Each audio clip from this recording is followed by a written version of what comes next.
नमस्कार, उत्तराखंड बुलेटिन में आप सभी का बहुत स्वागत है। आपके साथ मैं हूं नलिनी पांडे। सबसे पहले बड़ी खबर, दिसंबर में देहरादून में होने वाले ग्लोबल इन्वेस्टर्स समिट को लेकर सीएम धामी आज से 2 दिन के दूसरे विदेश दौरे पर रहेंगे। सीएम पुष्कर सिंह धामी आज यूएई रवाना हो जाएंगे, जहां कल दुबई में ग्लोबल इन्वेस्टर्स समिट को लेकर रोड शो करेंगे। इसके बाद 17 अक्टूबर को अबू धाबी में सीएम धामी रोड शो करेंगे। इस रोड शो में सीएम अलग अलग क्षेत्र में कारोबारियों के साथ मीटिंग करेंगे और ग्लोबल इन्वेस्टर्स समिट के लिए कारोबारियों को आमंत्रित करेंगे। इसके बाद देश के 6 राज्यों में रोड शो का आयोजन होगा। इसमें अहमदाबाद, चंडीगढ़, मुंबई, बेंगलुरु, चेन्नई, हैदराबाद शामिल है। आपको बता दें, इस समिट के जरिए सरकार ने प्रदेश में 2.5 लाख करोड़ के निवेश का टारगेट रखा है। सीएम पुष्कर सिंह धामी का कहना है कि सरकार कोशिश कर रही है कि प्रदेश में निवेश आ सके। साथ ही सीएम ने कहा, प्रवासी उत्तराखंड के लोगों ने बाहर रहकर बहुत काम किया है, नाम कमाया है। उनके अनुभवों का लाभ प्रदेश सरकार लेना चाहती है, इसलिए एक सेल भी गठित किया जा रहा है जो उनके साथ कोऑर्डिनेशन करेगा।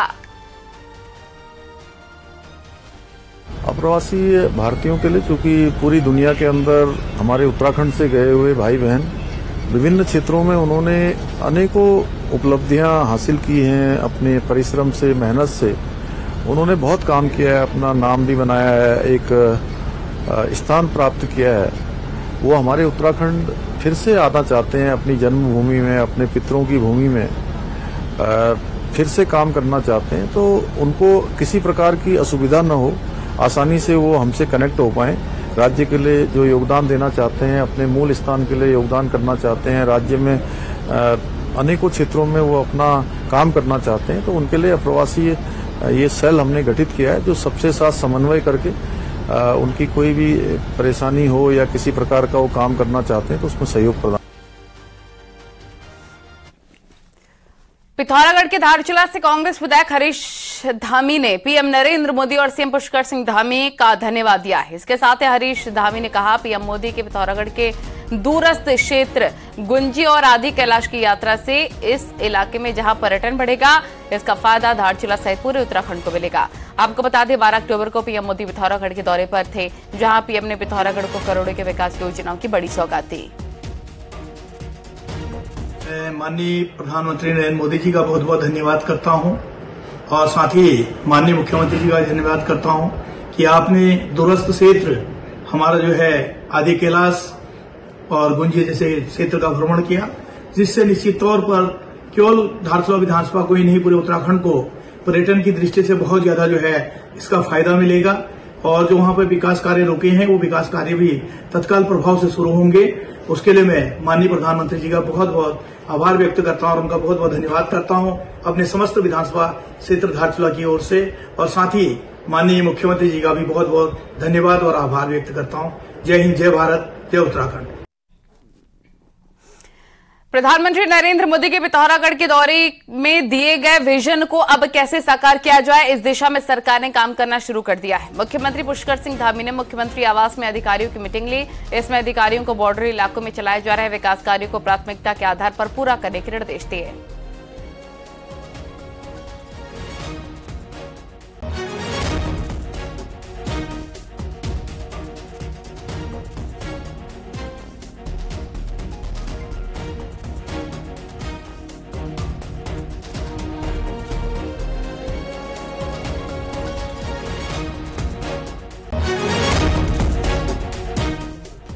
देहरादून से खबर मिल रही है, मुख्यमंत्री पुष्कर सिंह धामी से मिलने के लिए यूपी के कैबिनेट मंत्री जितिन प्रसाद पहुंचे और जितिन प्रसाद ने सीएम धामी से मुलाकात की है।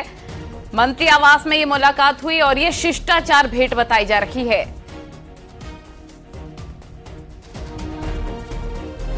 सीएम हाउस में ये मुलाकात हुई है, तस्वीरें आपको लगातार दिखा रहे हैं।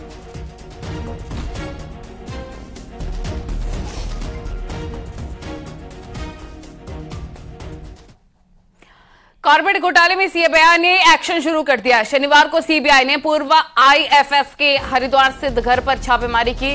बताया जा रहा है कि घंटों चली छापेमारी में सीबीआई ने कई अहम डॉक्यूमेंट्स भी बरामद किए। टाइगर रिजर्व की पाखरो रेंज में हुए करोड़ों के घोटाले के मामले में कल सीबीआई ने केस दर्ज किया था।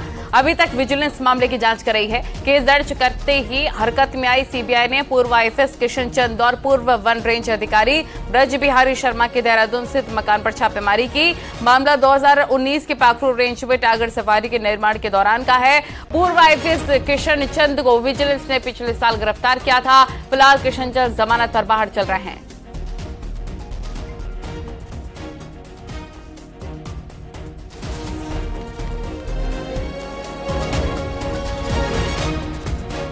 और देहरादून से बड़ी खबर, जहां पर पाखरू टाइगर सफारी मामले में सीबीआई जांच को लेकर हरक सिंह रावत का बड़ा बयान सामने आया है। सीबीआई जांच पर बोले हरक सिंह के आंसू छलकते नजर आए हैं। हरक सिंह का कहना है आईएफएस अफसरों की एक लॉबी ने मिसलीड किया। अगर 6000 पेड़ काटना साबित हुआ तो आजीवन कारावास भुगतने के लिए तैयार हूं। इसके साथ हरक ने कहा मौका मिला तो भविष्य में पाखरू टाइगर सफारी बनाकर रहूंगा। लोग सोचते नहीं कि हमारी जो अच्छाई है, हमारी जो उपलब्धि है, हमारे जो जानवर हैं वो भी सेव रहे। मुझसे ज्यादा जानवर प्रेमी कोई हो सकता है क्या? मुझसे ज्यादा पेड़ प्रेमी कोई हो सकता है क्या? क्योंकि मैं तो जंगल में पैदा हुआ हूं। मेरे गांव सड़क नहीं थी। मैं 91 में जब मिनिस्टर बना तब अपने गांव को सड़क ले गया हूं। मैं देवल स्कूल जाता था, 10 किलोमीटर पैदल जाता था जंगल से होके। तो मैं इसलिए कह रहा हूं कि कभी मुझे लगता है कि भाई एक अच्छे काम के लिए, जिस काम के लिए हरक सिंह की तारीफ होनी चाहिए कि मैंने भारत सरकार से इतनी जल्दी इस प्रोजेक्ट को स्वीकृत करवाया है।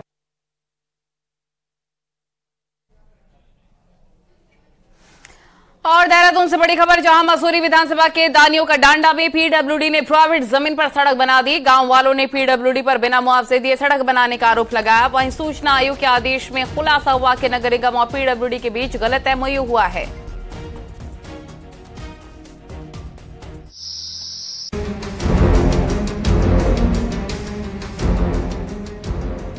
देहरादून में ओल्ड मसूरी रोड से सटे दानियों का डांडा गांव में सड़क बन गई।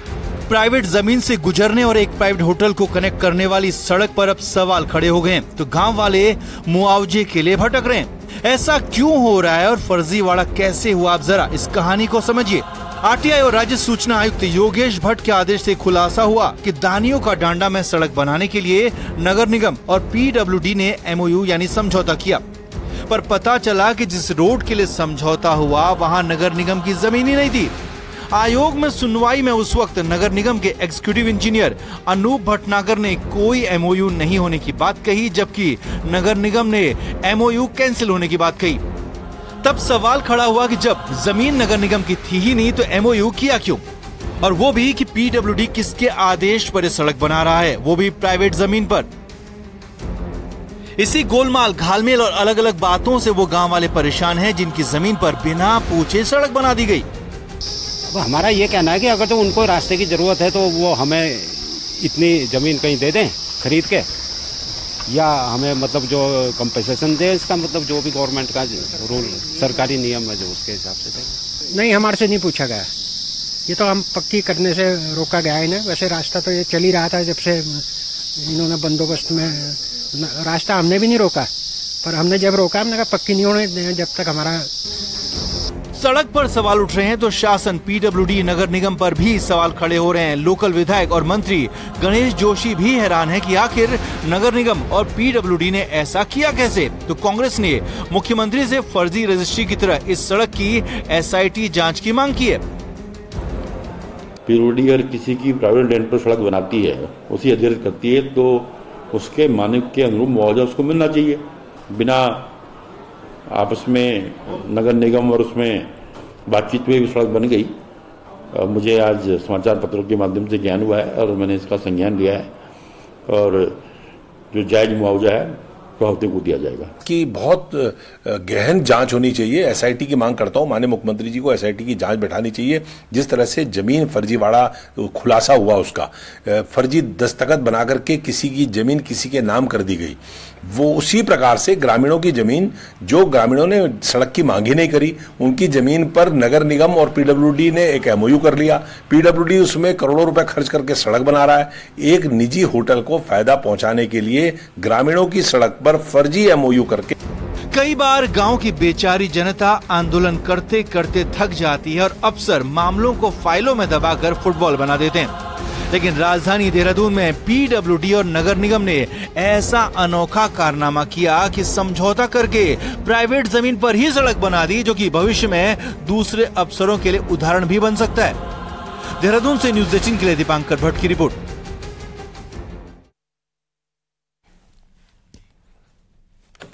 कई गांव ऐसे हैं जहां जनता आंदोलन करती है, सड़क नहीं बनती, पर देहरादून में नगर निगम और पीडब्ल्यूडी ने समझौता करके प्राइवेट जमीन पर ही सड़क बना दी। ये खुलासा आरटीआई से हुआ है और अब अगर ठीक से जांच होती है तो फिर अफसरों को फर्जीवाड़े से खुलासा हो सकता है। फर्जीवाड़े में जेल जाते देर नहीं लगेगी, ये खबर हम आपको बता रहे थे। आगे बढ़ते हैं। हरिद्वार में पूर्व सीएम हरीश रावत ने सरकार पर हमला बोला।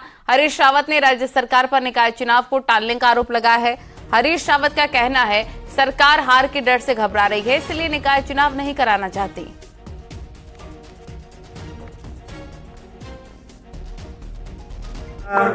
पंचायती चुनाव करवाने का, नगर पंचायतों के चुनाव करवाने का नहीं है और हम इस जो पंचायती चुनाव को टालने का प्रयास हो रहा है उसकी निंदा करते हैं और कांग्रेस इसके खिलाफ जबरदस्त तरीके से आवाज उठाई, घबराई हुई है।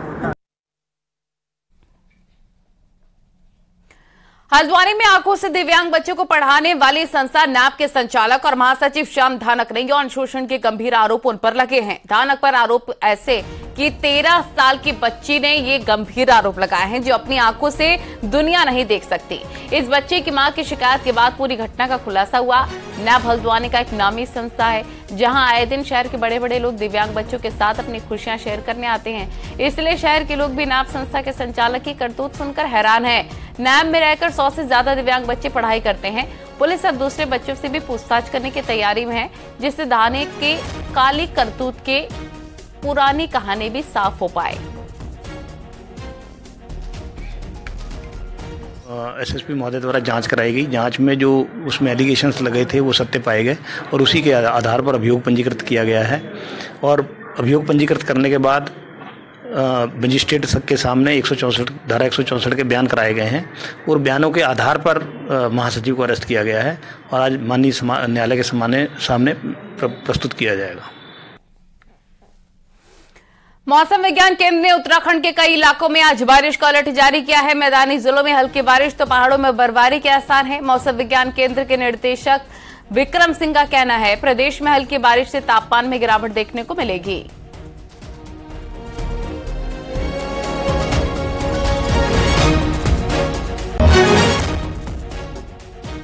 पहाड़ के हर मौसम में सब्जी का स्वाद भी बदलता रहता है। यहाँ कई प्रकार की सब्जियां मिलती हैं जो कि सेहत के लिए काफी फायदेमंद मानी जाती हैं। अब सर्दियों की शुरुआत में बागेश्वर की गडेरी की बाजार में धूम है। देखिए,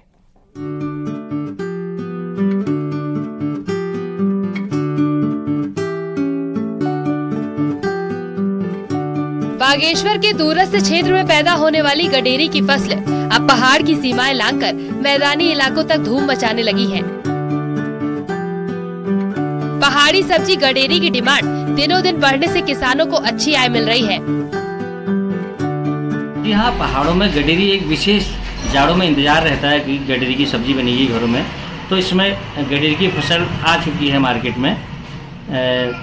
तो काफ़ी ये मुख्य सब्जी रहती है जाड़ों में, इसको अधिकांश घरों में बनाया जाता है। सब्जी बनती है इसकी और लोग इससे यहाँ से दिल्ली और मुंबई यहाँ से खरीद कर ले जा रहे हैं। काफ़ी अधिक मात्रा में इस बार गडेरी का उत्पादन हुआ है जिससे काश्तकारों को काफ़ी लाभ पहुँच रहा है। सर्दी के मौसम में पहाड़ों में होने वाली सब्जी गडेरी इन दिनों तैयार हो चुकी है और हर दिन कई टन ट्रकों में भरकर गडेरी दिल्ली, नोएडा भेजी जा रही है। लेकिन बागेश्वर में गौरी उड़ियार, गरुड़ और कपकोट क्षेत्र ने गडेरी उत्पादन में विशिष्ट पहचान हासिल करने के बाद भी स्थानीय मंडी में गडेरी का अच्छा रेट किसानों को नहीं मिल पा रहा है। हमारे किसानों को इसका सही रेट नहीं मिल रहा है, क्योंकि जब हमारी फसल खेत में ही रह रही है तो बाहर के आके ठेकेदार खेत सहित गरेड़ी को खरीद ले रहे हैं, तो उनको अच्छा रेट नहीं मिल रहा है। तो मैं सोच रहा हूँ कि यहाँ पे जो हमारी रीप है और अन्य जो संस्थाएं हैं उनके माध्यम से बिके और उनको अच्छा रेट मिले। सरकार की सार्थक पहल से पहाड़ में फल सब्जियों की उपज बढ़ने लगी है और मैदानी इलाकों के बाजार भी पहाड़ी फल सब्जियों से गुलजार होने लगे हैं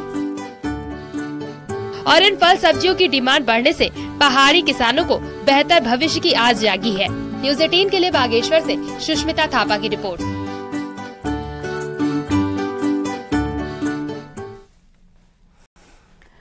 ऑपरेशन अजय के तहत इजराइल से भारत सरकार विशेष विमान से भारतीय नागरिकों को दिल्ली वापस ला रखी है। इसी कड़ी में आज उत्तराखंड के 10 और नागरिकों की घर वापसी हुई, जिन्हें उत्तराखंड सरकार की डेलीगेशन ने एयरपोर्ट पर रिसीव किया।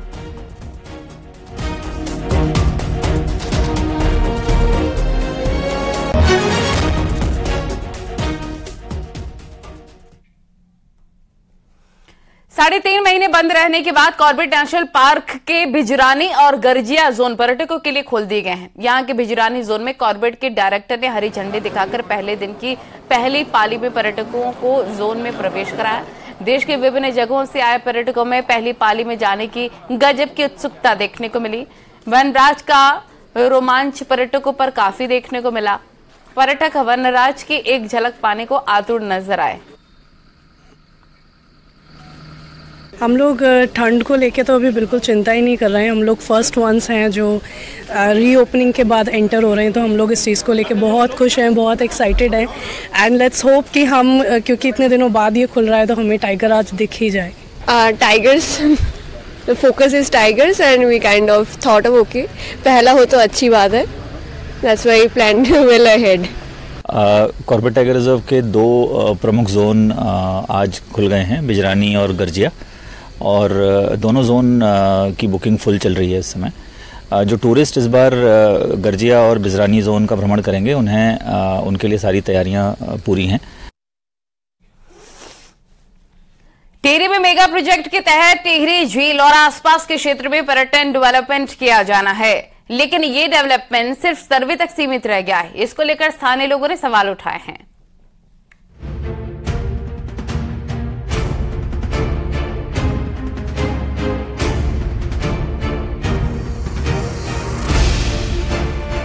टिहरी झील मेगा प्रोजेक्ट को केंद्र सरकार की स्वीकृति मिलने के बाद करीब 2000 करोड़ रुपए से टिहरी झील और आसपास के क्षेत्र में पर्यटन डेवलपमेंट किया जाना है, जिसके तहत टिहरी झील के साथ ही आसपास के क्षेत्र को भी पर्यटन सर्किट से जोड़ा जाएगा और टिहरी झील पर्यटन सर्किट को बढ़ाया जाएगा। लेकिन लोगों का आरोप है कि काम सिर्फ सर्वे तक ही सीमित है, उससे आगे काम नहीं हो रहा है। टीमें यहाँ पर सर्वे करने आती हैं, वो कभी प्रताप नगर घूमती है तो कभी डोबरा पुल, मदन नेगी, प्रताप नगर, अन्य जगहों पर जाकर अपनी सिर्फ सर्वे तक ही सीमित रह गई हैं। बार बार सर्वे एजेंसी आती है, पता नहीं कितनी एजेंसी आ गई। अब सुनने में आ रहा है वेब कोस्ट ने 1-1.5 साल तक खूब मजे लूटे हैं, खूब खाना पीना खाया। कभी साधना गए, कभी मदन नेगी गए, कभी धारकोट गई, कभी तिवाड़ गाँव आए, कभी डोबरा गए, लेकिन अब उनको ही हटा दिया गया। उनकी पूरी DPR फेल हो गई, नई एजेंसी आ रही है कोई। तो हम जैसे युवा तो बेउम्मीद हो गए इनसे। प्रताप नगर, मदन नेगी और डोबरा चांठी क्षेत्र में विजिट तो किया, लेकिन उस पर आगे काम अभी तक नहीं बढ़ पाया है। वहीं पर्यटन विभाग के अधिकारी का कहना है कि ये एक मेगा प्रोजेक्ट है, जिसको लेकर अभी सर्वे का काम किया जा रहा है और कहां पर क्या पर्यटन एक्टिविटी होनी है, इसको लेकर रिपोर्ट तैयार की जा रही है। रास्ते में एक बार अभी निरीक्षण किया गया था, जॉइंट विजिट किया गया था, जिसमें एवं भूमि उपलब्धता देखते हुए एक अतिरिक्त स्थल पर बोटिंग पॉइंट का संचालन किया गया। टिहरी झील के आसपास के क्षेत्र में भी पर्यटन की अपार संभावनाएं हैं, जिसको तराशने की जरूरत है ताकि टिहरी में पर्यटन को पंख लग सके। न्यूज़ 18 के लिए टिहरी से सौरभ सिंह की रिपोर्ट।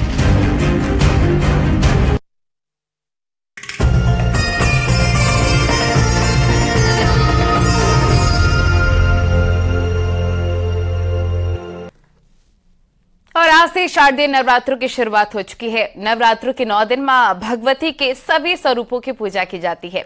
नवरात्र के मौके पर धर्मनगरी हरिद्वार में माता के सभी मंदिरों पर भक्तों का तांता लगा हुआ है। सुबह से ही मंदिरों में भक्तों की भीड़ जुटने लग गई है और माता के मंदिरों में पहुंच रहे सभी भक्त मंदिरों में माता के दर्शन कर पूजा अर्चना करते हैं। नवरात्रों के पहले दिन मां शैलपुत्री की पूजा होती है। हरिद्वार के चंडी देवी और मनसा देवी मंदिर समेत अधिष्ठात्री देवी कही जाने वाली माया देवी मंदिर में भी श्रद्धालुओं की भीड़ जमा है। दूर दूर से श्रद्धालु अपनी मनोकामना पूर्ण कराने के लिए यहाँ पहुंचते हैं।